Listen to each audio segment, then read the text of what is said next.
And now we go to another session which I think gives us an opportunity to look at the slightly broader sweep of where we sit relative to the last 40 years anyway, by talking to a former Prime Minister who has seen a lot of things in his time in government.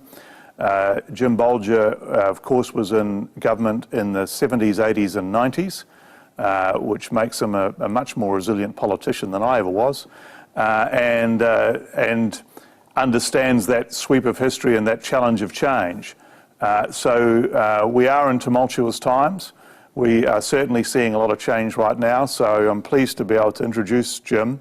Thank you for joining us, and it's great to have you here.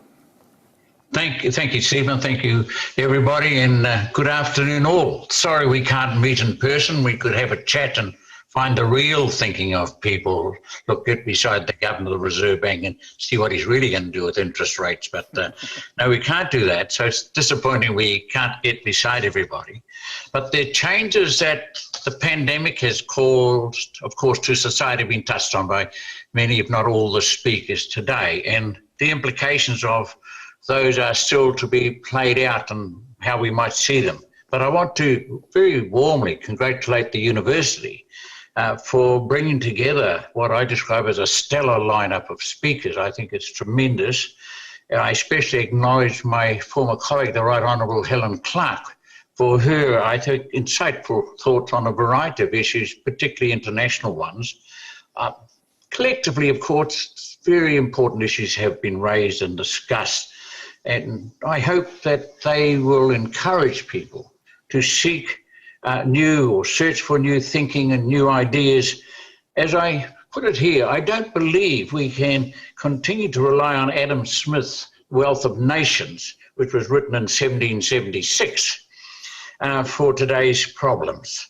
From a New Zealand perspective, it's important that this forum continues, if I might add, plug for the university, on an annual basis, a sort of a New Zealand Davos, if you like, where ideas can be promoted, debated, shared, discussed. As you probably know from the program, the title of my remarks is Leading in a Changing World. My approach to that is to challenge all of us to think carefully but boldly on the leadership our changing world requires. Now, you're talking about changing world if we don't do something about it. On the issue of leadership, there are two big issues that leaders must face. One is a willingness to, when necessary, to put old ideas aside. That's a challenge. And display the capacity to embrace new ideas and accept that some earlier decisions you made were now wrong or simply that circumstances have changed. And secondly, most importantly, to have the ability to see, as it were, a different tomorrow. A more just tomorrow. We've talked a lot about that. More just tomorrow. And then the ability to devise, determine, or detect emerging new options, and the courage, importantly, the courage to accept them. Big issues like a 4-day week or even a universal basic income. Now, that might address some of the social issues we talked about today. Prepare the public for the impact that artificial intelligence and robots will have on the world of work. Those in leadership positions, and it's always difficult, need to talk about the implications of these and how we might respond to them. Easy to say, but with regards to economic policy, many are inclined to stay with the tried and true and hope for better results the next time round. Here, Albert Einstein's definition of insanity is relevant.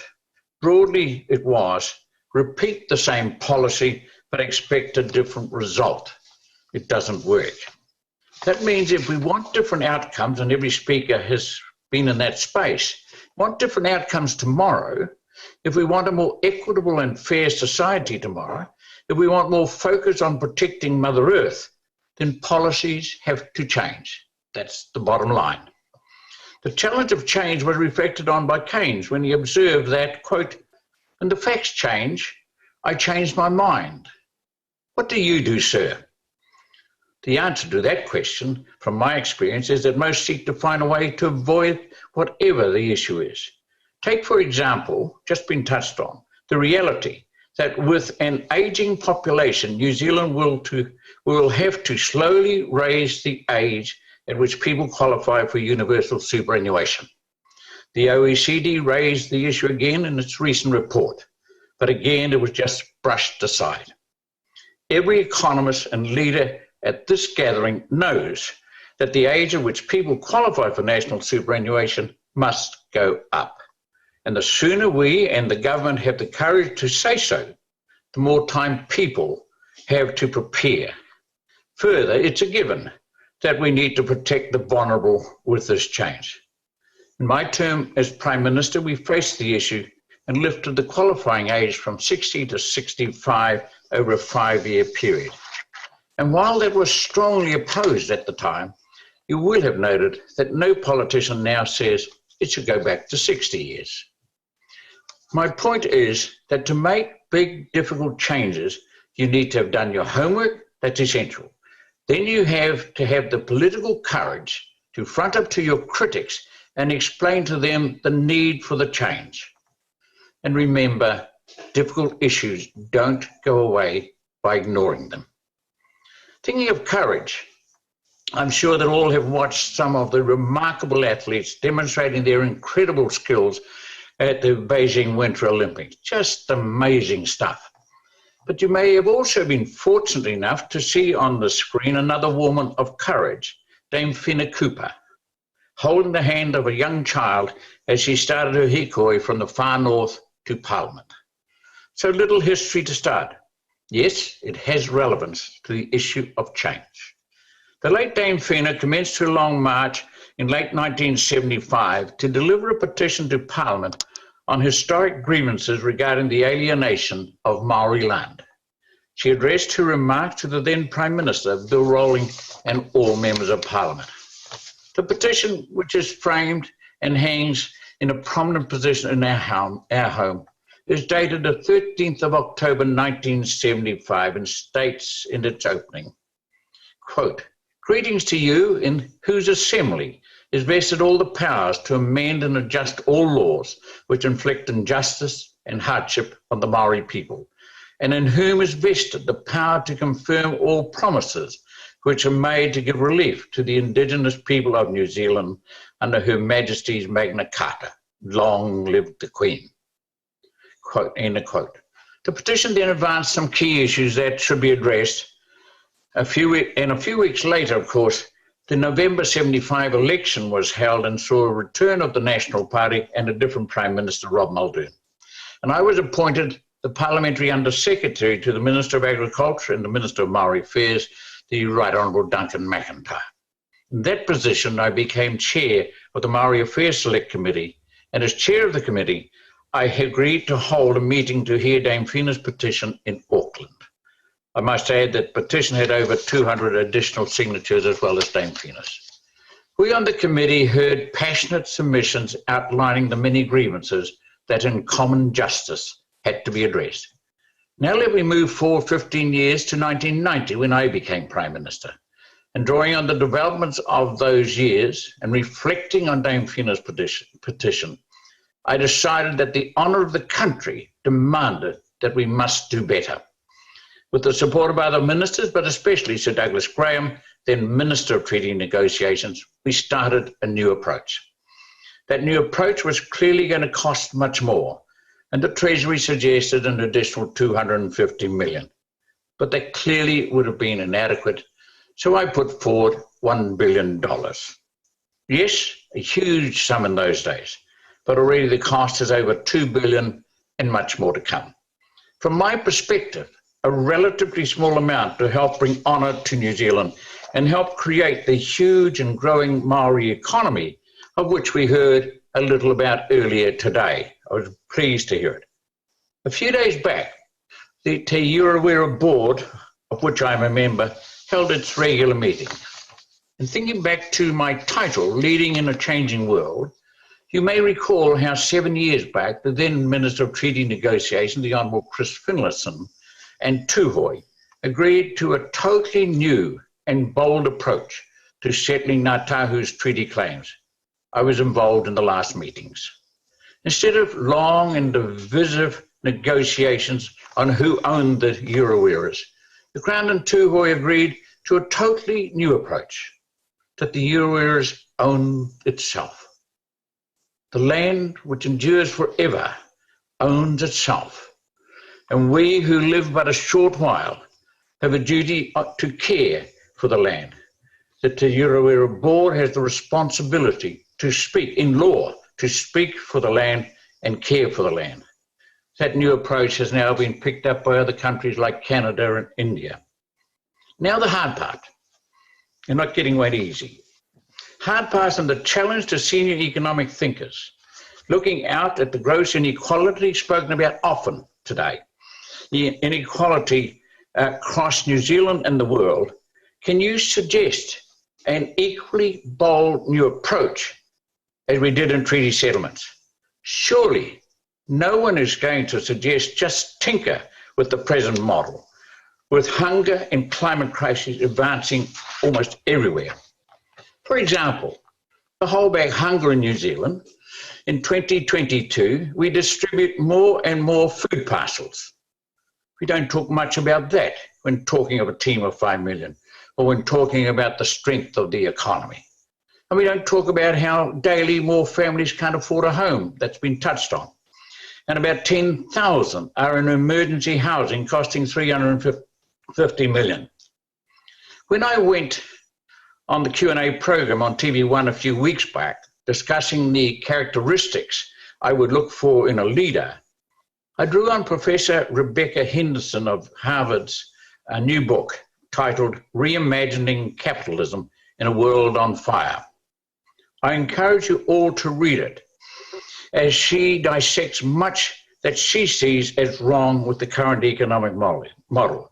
You don't have to agree with all of it, but looking around New Zealand and the world, we do need to reimagine capitalism. I won't try and cover all the points made in the book. I won't do that at all. I'll just instead quote a little from the back cover. Reimagining, it said, Reimagining Capitalism in a World on Fire is the definitive book about the make or break point now facing business. The capitalist system as we know it is doomed unless we can really fix climate change, raise wages, remake our politics, and take meaningful action about the issues of inequality and structural racism. We've touched on those today.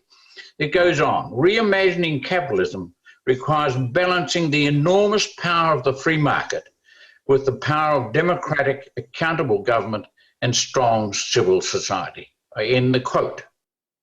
But to back it up, I'll give you a stark example from the book based on US statistics. Unfortunately, I couldn't find comparable ones for New Zealand, but these are stark. Between 1946 and 1980, US total pre-tax income nearly doubled. The poorest half of the population saw their income increase slightly more than double, while the richest 10% saw a slightly smaller increase. Then going forward, and this is the crucial bit that we're dealing with today, going forward between 1980 and 2014, pre-tax national income grew by 61%, but the income of the poorest half grew by only 1%, while the income of the top 10% grew by 121%. Just reflect on that for a moment when we were talking about inequality earlier. And the income of the top 1%, of course, more than tripled. If you want a more just and more equitable world, we have much work to do. So where to next? Going forward, we could hopefully agree that the environment is a common good belonging to all and meant for all, so we should treat it accordingly. Can we also agree on the principle, with the goal of meeting the needs of all rather than the unlimited wants, greed of the few? If you sign up to those 2 points, you are signing up to a big change in how we measure progress. I believe such a change is needed and agree with the economist and thinker, Professor Jeffrey Sachs, who put it this way, quote, "Our greatest illusion is that a healthy society can be organized by the single-minded pursuit of wealth," close quote. Today, the almost universal measure of success is economic growth as measured by GDP, gross domestic product. In the context of this discussion, to really measure societal progress, we must develop a more inclusive index that not only measures money transactions, but also important personal and community issues such as health, education, all touched on, housing, of course, pollution, and broader environmental issues, to replace GDP as a measure of progress. Dr. Marilyn Waring, a doctoral graduate of this university, is one of those who has written extensively on this issue, and I invite thought leaders here today and elsewhere to engage with her, because we mustn't just talk about these issues, we must develop policies to address them. That's the important part going forward, developing new policies. And please, don't say it's too hard. Think of the changes we have accepted in our lives in response to the COVID pandemic. We've agreed to isolate ourselves for long stretches. We have worked, attended meetings, and had deeply personal conversations talking to our computers or laptops. We have taken online courses and seen doctors and therapists using telemedicine. People previously ignored are now designated as essential workers, but unfortunately are often still on a very modest income. But a little bit of courage, and that's simple to resolve. I could go on, but back to the beginning, the issue is to find the political will and the public will to accept big policy shifts. So let me conclude. This is not a call to overthrow capitalism, but a call to use the energy and drive of individual initiative and open markets to create new opportunities. But having done that, to change the discussion from only individual advancement to community advancement. Leading in a changing world requires we move past economic slogans or slogan economics and slick PR through to carefully thought out policies that address real community concerns. And important, listen carefully, as sadly there are very many unhappy people across New Zealand today. Don't just dismiss them as losers or nutcases. Yes, some may be. But as a society, we need to hear and respond to legitimate concerns. This could, as others have said, be a very challenging issue if the world economy was to move into recession as a result of the Russian actions in the Ukraine. I leave it there. Thank you for your attention. I'm happy to accept your questions. Thank you very much, Jim. That was a very thought-provoking and appropriately challenging set of comments, so thank you very much indeed. I'm happy to have questions. We've got one or two on the question machine, so please pass them in. I'm going to ask Jim a couple of things to start us off. We've got about 10 minutes to go. Jim, in terms of your own experience in politics, we're going through obviously a quite dramatic period of change brought on by the pandemic, first time in 100 years. We all know about the challenges of Russia's approach to the Ukraine, and the world has to some degree been tipped up over the last 2 years from what was a reasonably settled period prior to that, or at least back to the GFC. But in terms of your experiences and your understanding of political history, how do you think this period rates as over the last, say, last 100 years, or at least back to the 70s? I mean, are we dealing with the sort of changes that we were dealing when Britain joined the EU and so on, which was really tipped up New Zealand society? What do you think? Where do you think we sit in this current period in terms of the dramatic nature of the change, or are we dealing with a passing phenomenon? I don't think it's passing. I think it's permanent, and the change will be permanent, and that's why I touched on things like a 4-day working week and even the universal basic income. I think there are big issues coming down, and I would like to see society discussing them. I'd like our leaders to be discussing them, even if they want to dismiss them. I think you can't just brush them out. But I think if you go right back to the 30s depression, which some of us don't remember, but we know of from parents talking about them, the challenge is in that scale, I think, to face an entirely different world. And why that's important and why it fits into my remarks, Stephen, is that at that stage, after that, there was a radical change in economic thinking and economic policy. The difference between the response of the government today and the response of the government in the 30s is stark. In the 30s, they still tried to balance the books. That was front and centre of the Finance Minister of New Zealand's goals at that stage. It was a disaster. This time, the Finance Minister almost seems to have had a policy to print more money. You know, we've increased our debt dramatically to take New Zealand through this period. So I think we have approached it quite differently. We need to, but we are still not focusing on approaching the change that technology is going to pick up and move forward after the pandemic. You mentioned superannuation, and I think we both speak as people who at least tried to adjust the super age. Unfortunately, in my case, in 2017, Winston had other ideas. But is there room now, do you think, for a consensus on some of these things? Unfortunately, the default position of governments seems to be, you know, let's not scare the horses, let's not make the chain, let's kick the can down the road.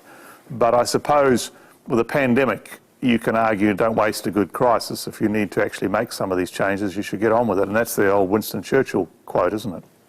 Absolutely. I should get on with it. Clearly, as I said, you know, deferring big decisions doesn't make them go away. And this decision only gets worse. People need to know what's certain. One of the challenges, and we know people are uncertain in today's world, one of the challenges is to bring back certainty. You need to, managing change, big change, is go from a period of certainty, a position, of certainty, then move quickly through the uncertain place to certainty again. Quick as possible. Don't leave people pondering the uncertainty. Give them the facts, tell them what's going to happen and move there, and don't waffle around. That's a very good point, because you touched on the disaffected through COVID, and the most visible group is the people camped outside Parliament. But we don't have to walk very far in life to hear other people now who are also disaffected and have had their lives turned up. And I think of the time in history with the Longy government and the end of SMPs and so on, where, you know, there was probably a similar, you know, where people had been doing the right thing, they'd been doing the things the government told them to do, and then suddenly it all changed on them. And that feels a bit like that today for some of these industries. So what's your message there? Because they would sit and say, gosh, not more change. You know, we need some return to normality. Well, they need to go to a new normality. They have to move from the position of stability they had before the pandemic to the new position of stability as quickly as possible. That means government policies have to be made quickly, firmly and clear, so people know where they're going to be. And we must move away from just leaving it all floating in the air, and because that's what kills people, metaphorically. I mean, the uncertainty of not knowing what tomorrow brings. Try and remove the uncertainty and give people certainty. What people want to know is certainty in their lives. That's been one of the debates through the pandemic, with a lot of people arguing for more certainty from the government. You know, when will this happen? When will that happen? And then supporters of the government coming back and saying, well, we don't know. So, you know, the Prime Minister's right to say we don't know. But what you're saying is, I'm detecting anyway, and you correct me, is that you're better to say something definitive anyway, almost, or as definitive as you can be. I think, but most of these issues we could be definitive on.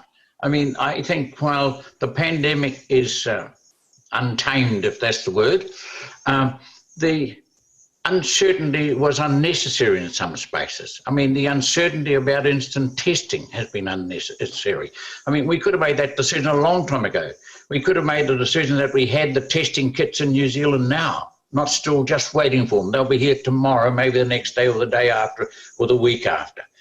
There are things you can do if that's your ambition to get certainty, and I think we need to do more of that. But we need to do more of it across the economy too. I mean, it'd be foolish to pretend that this pandemic is just going to have an impact and then vanish.